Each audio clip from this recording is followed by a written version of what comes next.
Order.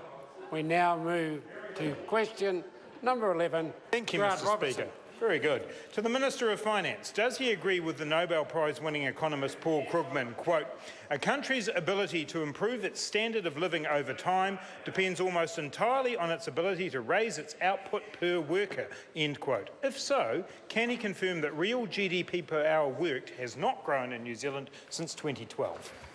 The Honourable Bill English. Mr. Speaker, in answer to the first question, yes. In answer to the member's second question, the member keeps picking on the measure he can find which he thinks indicates a lack of economic progress. So GDP expenditure per capita is up 10.7%, GDP production per capita is up 5.9%. Then the member picked on real disposable income per capita, which is up 7.9%. And it's not surprising that GDP per hour hasn't risen much since 2012 for two reasons. One is that in the recession prior to that, including in Christchurch where they had a massive earthquake, the number of hours worked dropped sharply, so then it had to pick up strongly from 2012.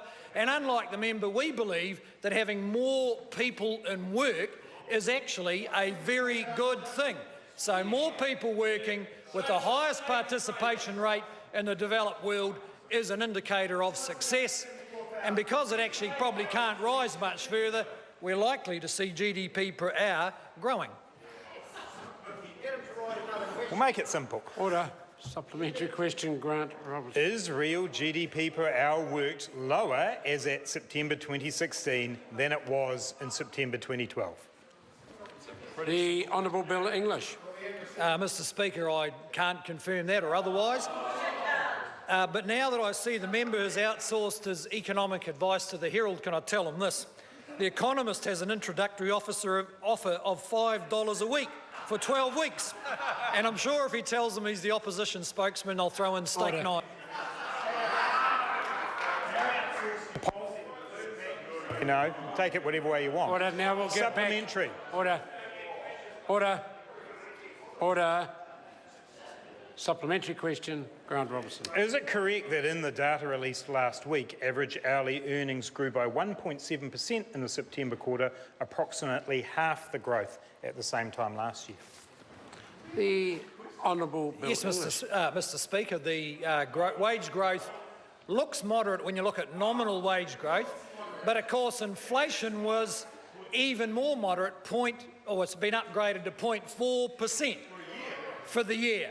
So real wage increases have been occurring year on year for a number of years in this economy, which makes it pretty distinctive from many other developed economies. But what I haven't figured out is how Labor's tax on employing migrants is somehow going to fix this. Question, Mr. Speaker. Supplementary question, Grant Robertson. How does he expect New Zealanders to get ahead with pitiful wage growth, low productivity, and stacked up against an annual increase of 13% in housing costs and renters facing an average increase of nearly $800 a year? The Honourable Bill English. Well, Mr. Speaker, I'm very pleased for those, I think, 135,000 New Zealanders who have a job now that didn't exist just a couple of years ago. And so the difference for them between having no job and having a job does amount to getting ahead. And as I pointed out to the member, the fact that we've had large numbers of people come into the workforce does mean that productivity per hour worked has been relatively flat because there have been so many more hours worked. And in an economic cycle, you will see that as the entrants slow down, productivity per hour is likely to rise. Question